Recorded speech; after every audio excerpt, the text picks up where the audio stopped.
یہ لین دین ہوا پنڈت جواہر لال نہرو میں اور ہندو مہاسبھا میں، اور آج ہمارے لاکھوں مسلمان اور کروڑوں مسلمان پنڈت جواہر لال نہرو کو سیکولرزم کا علم بردار سمجھتے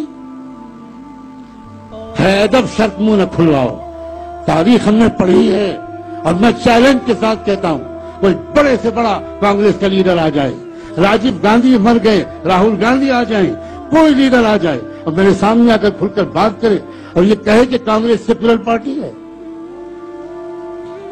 کانگریس نے ہندو راشٹر انڈکلیئرڈ بنا دیا، اس کی میں سینکڑوں ادھارن دے سکتا ہوں۔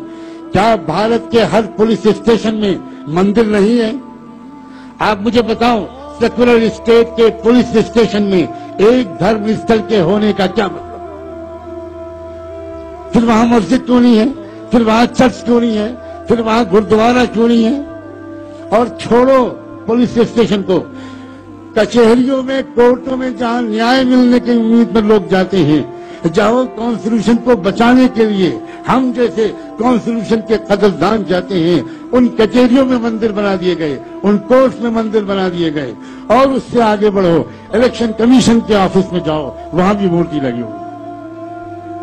یہ ہندو راشٹر انڈکلیئر تو بنایا اس پارٹی نے اور ان پارٹیوں نے جو اپنے کو سیکولر کہہ کر خاص طور پر مسلمانوں اور دوسری مائنورٹیز کو دھوکہ دے رہی ہے۔ اب وقت آیا ہے کہ اصلی چھٹائی اس دیش میں ہو، مظلوم ایک طرف ہو جائیں، ظالم ایک طرف ہو جائیں، اور پھر دو دو ہاتھ ہو جائیں۔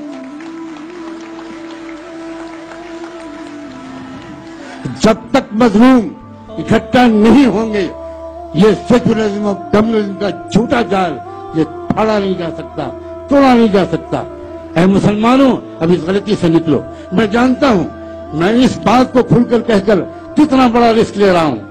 مجھ پر اٹیک ہو چکے، مجھ پر ایسیسنیشن کے قاتلانہ حملے ہو چکے، میں فقیر انسان ہوں، اکیلا جاتا ہوں، مجھ پر قاتلانہ حملے ہو چکے، مجھے زہر کھلانے کی کوشش ہو چکی، اور نہ جانے کیا کیا ہو چکا۔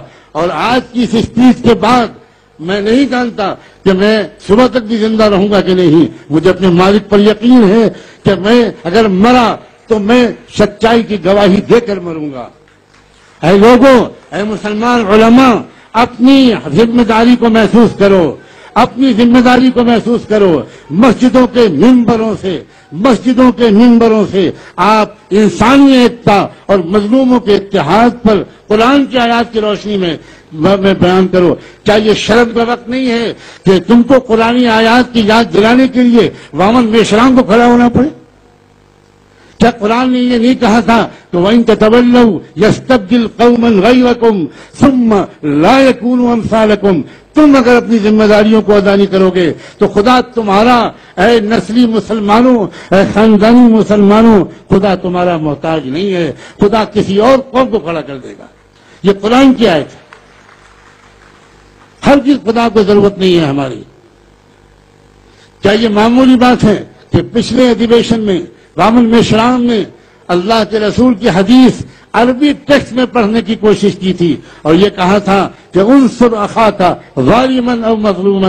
حضرت محمد صاحب نے یہ کہا کہ اپنے بھائی کی مدد کیا کرو، چاہے ظالم ہو چاہے مظلوم۔ لیکن حضرت محمد صاحب کی تربیت کا یہ اثر تھا کہ ان کے وہ شاگرد، وہ لوگ جو ان کی ہر بات کو بلا کیوں کیا کیے ہوئے مان لیتے تھے، لیکن ان کی ٹریننگ ایسی تھی کہ وہ بلائنڈ فالوور نہیں تھے۔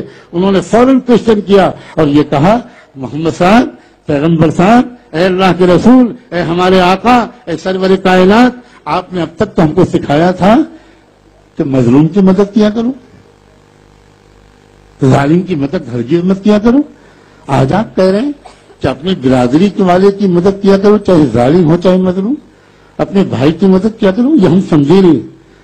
مجھے یقین ہے کہ اللہ کے رسول خوش ہوئے ہوں گے کہ میری 15 سال کی محنت کامیاب ہو گئی اور یہ لوگ سمجھ گئے اصل میسج کو۔ اور تب آپ نے ایکسپلین کرتے ہوئے کہا، سنو، ظالم کی مدد کا مطلب یہ ہے کہ ظلم کرنے سے اس کو روکو، اور مظلوم کی مدد یہ ہے کہ اس پر ظلم مت ہونے دو۔ میں تو یہاں تک کہنے کو تیار ہوں، 2,500 سال سے جن مسلمانوں، جن مظلوموں پر جس دیش میں لاکھوں کروڑوں انسانوں پر ظلم ہو رہا تھا، مسلمانوں کو جب اس دیش میں موقع ملا حکومت کرنے کا، تب بھی انہوں نے ان مظلوموں کی وہ مدد نہیں کی جو وہ کر سکتے تھے، اور آزادی کے بعد بھی مسلمان ان مظلوموں کی طرف دیکھ ہی نہیں رہے۔ لیکن وقت آ گیا ہے کہ اب ہم پچھلے گناہوں سے توبہ کریں، اب ہم پچھلی غلطیوں کی تلافی کریں۔ ہر شخص، ہر مسلمان کو میں ریکویسٹ کرتا ہوں کہ آپ چل کر جایا کریں جھگی جھوپڑیوں میں رہنے والے ہمارے ان بھائیوں اور بہنوں کے پاس۔ آپ اکثر گاؤں کے باہر، ناگوں کے آس پاس، گندی بستیوں میں رہنے والے لوگوں کو دیکھیں گے۔ وہ کون لوگ ہوتے ہیں؟ وہ اسی شیڈول کاسٹ، شیڈول ٹرائب کے پاس ہوتے ہیں، اور آپ اپنی چمچماتی ہوئی کار میں اپنی بائک پر سوار ہو کر وہیں سے گزر جاتے ہیں، اور ان کی آنکھ میں کبھی آنسو آتے ہیں، کبھی ان کے دل میں غصہ آتا ہے، اور پھر وہی غصہ گجرات کے فسادات کے موقع پر RSS کی چالاک لیڈرشپ نے انہی آدی واسیوں اور انہی شیڈول کاسٹ کے لوگوں کو، مسلمانوں کو مارنے اور جلانے میں استعمال کیا۔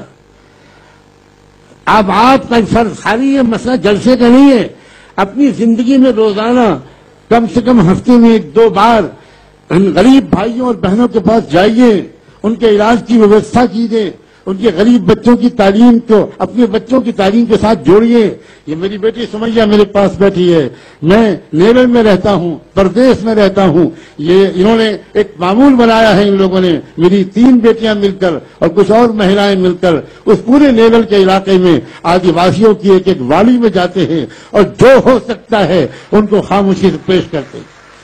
جب تک ہم اپنی پرسنل زندگی میں اور پرائیویٹ زندگی میں یہ درد اور یہ درد بانٹنے کا کام نہیں کریں گے، تب تک یہ ساری باتیں بالکل وقتی رہیں گی۔ میں اس وقت سے پیغام دینا چاہتا ہوں کہ دیش میں سیکولر اور کمیونل کی تقسیم یہ بالکل جھوٹی تقسیم ہے۔ یہ اصلی براہمن سسٹم کو ایک پردہ ڈالنے کے لیے ایک چادر ڈالی گئی ہے۔ اب وام صرف اور بھارت مکھی مورچے اور اس کی ویژنری لیڈرشپ اور ان جانثار جوان ساتھیوں کے اس ٹیم کے ذریعے سے یہ پردہ فاش ہو رہا ہے اور سچائی سامنے آئے گی۔ میں سمجھتا ہوں کہ مجھے اسی پر اپنی بات کو ختم کر دینا چاہیے۔ مغرب کی نماز کے وقت میں اب تھوڑی دیر ہو گئی، ابھی بھی نماز کا وقت باقی ہے۔ مسلمان بھائی بہن وہ نماز پڑھ لیں، اس کے بعد اگر کسی کو جانا ہے ضروری تو جائیں۔ ابھی ایک سیشن اور ہوگا، اور شاید اس سیشن میں بھی اپنی بیماری کے باوجود میں کچھ کہوں۔ بہت بہت شکریہ آپ سب کا۔